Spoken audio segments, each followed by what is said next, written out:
All right, welcome to our latest BuffZone video, and I'm pleased to be joined by one of the newest Colorado Buffaloes, defensive line transfer from Houston, Chidozie Nwankwo. And I think I said it right that time, right?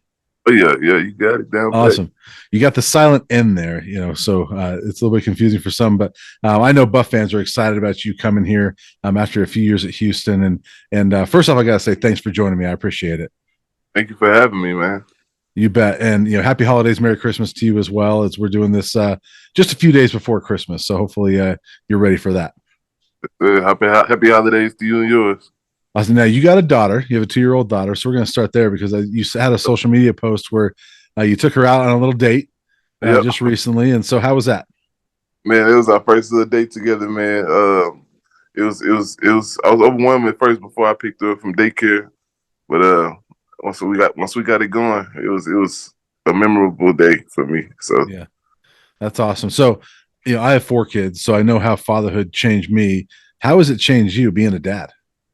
yeah, man. As far as responsibilities and it just heightened my sense of Mhm. getting up, waking up every day, and being blessed and being grateful for my day. And and as far as responsibilities, it just helped me align all my responsibilities as far as getting what I need to do and doing what I have to do each and every day I wake up. It's very different when you have people depending on you, right? Yeah, yeah, way different. Have you enjoyed that responsibility? It's been a couple of years now, Yeah. but have you enjoyed it? Oh yeah, man. I love it actually, man. I look at it as a blessing. Yeah. Mhm. More so than anything. Yeah, it really is a blessing. And I'm new to it, but I can't wait to as the years go by and as my daughter gets older, how proud of me she's gonna be and how proud of myself, how proud I'm gonna be of her. So Yeah, it's awesome. So it's funny because we were just talking about you taking your little 2-year-old on a date. My yeah. daughter is 18 and she's currently on a date with a boy. So Ooh, it's different when they start going on dates with somebody that's not you. So get yeah. ready. It goes by fast. Yeah, man. You set that standard though, so she knows what she wants. That's right. So it's up to us as fathers to do that. So um, let's shift to football because Buff fans are excited about you football wise, and I want to talk about your career at Houston. But first off, talk about why Colorado. You entered the transfer portal. You have 1 year left. Why did you want to play for Colorado?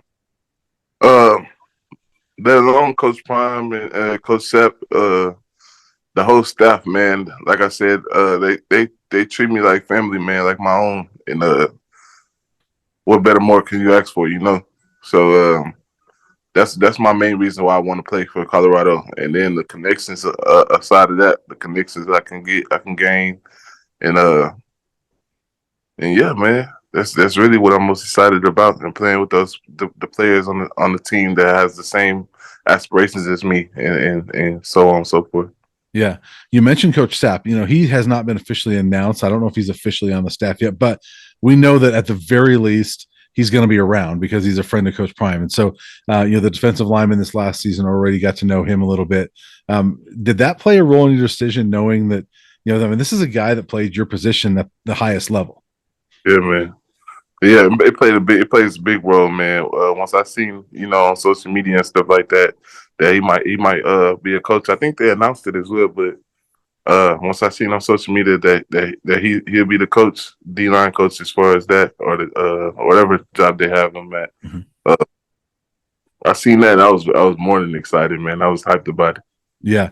Dion has said he wants him on there. I know Warren has said that as well, but there hasn't been that official thing yet. That's why I say that. But, I know a lot of those things happen and we don't Yeah, know about him until later. And so we'll see. But at least he's going to be around because, like I said, he's a friend of Coach Prime. So you can learn a lot from a guy like that. And have you had conversations with Warren Sapp? not yet, man. Honestly, I can't wait. So when I get down there, I'm pretty sure.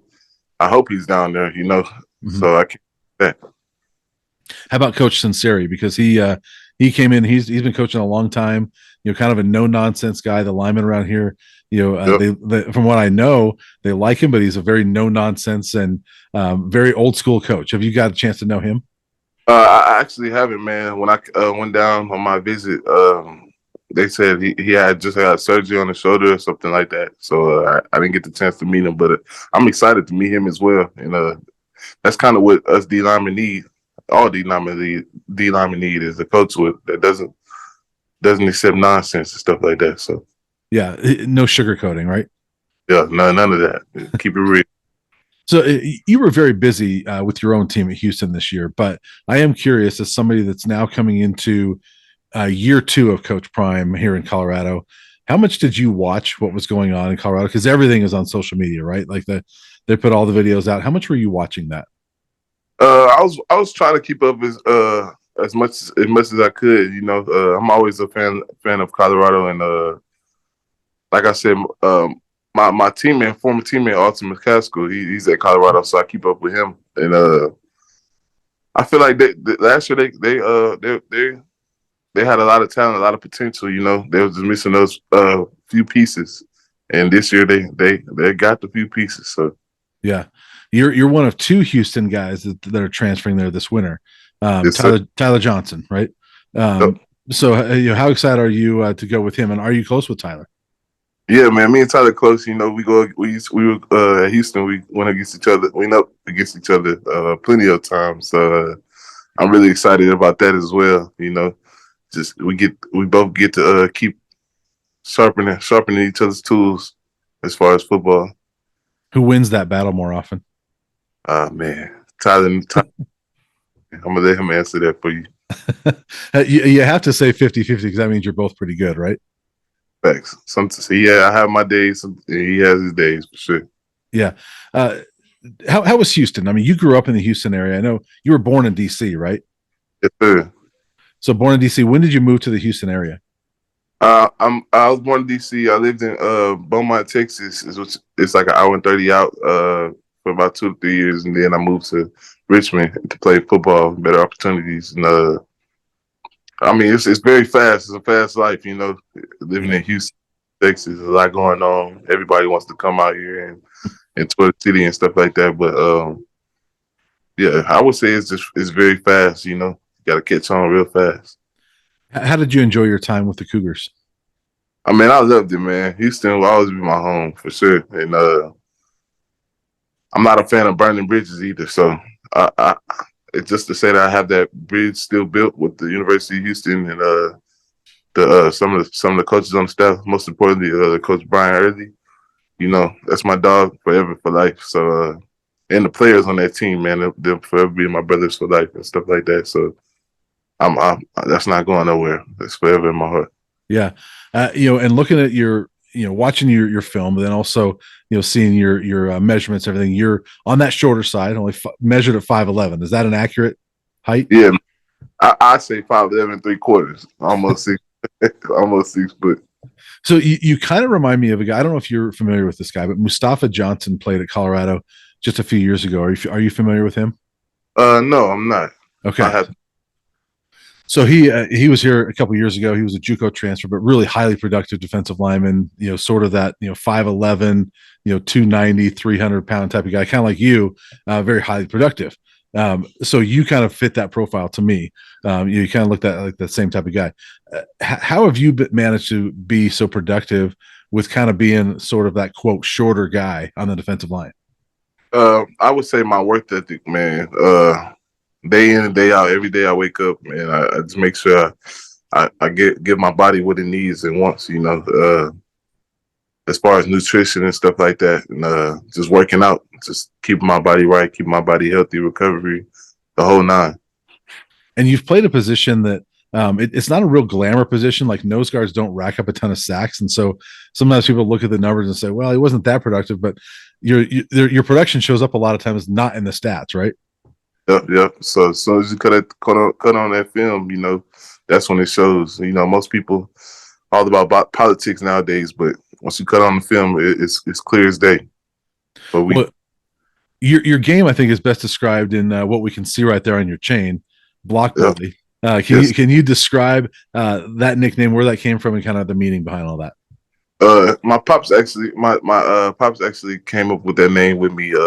He helped me come up with that name, and honestly, just taking on all those double teams and not being able to stay blocked or get blocked. When it comes to game time, that's where it came from. Do you take pride in that? That even if you're not going to make a tackle, that you're going to be one that opens up the door for somebody else to make a tackle? Yes, sir. I take a tremendous amount of pride in just playing unselfishly for my teammates. And my teammates that'll do the same for me. What do you like about playing in the trenches and being in that? I mean, that's one of the most physical spots in all of sports. So, what do you like about playing in the trenches? That in my That's really a fact, but that's where it all starts. That's what determines who's going to win the game or who's going to lose. In the trenches, and I feel like every team should take pride in that. So Coach Prime has said that he has a couple priorities this offseason. One is they need to run the ball better, and that's where Alton McCaskill and Tyler Johnson come into play, right? You're Houston guys. But then the other one is stop the run, and that's where you come into play. They did not do a good job of stopping the run, this past year. Struggled a little bit there. How much was that emphasized to you in the recruiting process? Um, like I said, man, once I cut on I know what I bring to the table, and so that wasn't really a big thing of mine. I just wanted to come to a team and help the team build to be a better team. So Yeah. that's all I was. What excites you as you're watching this come together? Because everybody has their opinion on what Coach Prime is doing, and like, oh, there's only a handful of high school recruits or whatever. They're relying too much on the transfer portal. But me being around it, it's a much better team than it was 2 years ago, and I think this next year is going to be even better than it was this last year. So, what is your opinion? Just kind of watching this all come together. We coming for a national championship for sure, no doubt. We have the players now, and we're getting even more players. So it's going to be exciting to watch. So I know you're coming here for football. You're excited for that, but is there anything non-football you're really excited about as far as being a part of this Colorado football program? As far as the connections, I major in communications. So just as far as the connections I can gain from being here in Boulder, Colorado, period. Just meeting a lot of people. That's what I look forward to doing and connecting with a lot of people. Yeah, and you get to stay in the Big 12. Exactly. Say that again. Sorry. I get to continue dominating my opponents. Yep, that's the exciting thing about it. There you go. And you guys just got to the Big 12, obviously in Houston. So now you get to another team that's going to be a newcomer in the Big 12. And having been in that conference this last year, was there a difference from the American to the Big 12? I would say as far as the coaching staff, it's a lot better coaching. But as far as players, it's still good players in the other conference we were in compared to the conference we're in now. Still good players. So everything's the same as far as playing wise. But I feel like coming into the last conference we were in, to the Big 12, it's a lot better coaches, and yeah, it's a lot better players. But the competition is just a tad bit better. Yeah, and you'll be here in January, I assume. Yes, sir. So are you looking forward to the cold? I mean, you're from Houston, so you're not used to that cold. But are you looking forward to it? Yeah, I'm looking forward to it, honestly. I've seen snow just a little bit. I probably don't remember. I was so young, being born in Maryland, DC, but yeah, I'm looking forward to it. It doesn't really matter what kind of weather I play. I get to play football. Yeah, that's awesome. Well, before that is the Christmas holiday, and so I wish you a Merry Christmas. And any great Christmas traditions you have, like anything you're looking forward to doing this Christmas? Just bringing my whole family together, man. It's gonna be my first Christmas with my daughter, so I'm excited to see what that's gonna be like. Yeah, that's awesome. Well, Merry Christmas to you, and again, Chidozie, I appreciate you joining me, and look forward to seeing you in person here soon. Yes, sir. Thank you.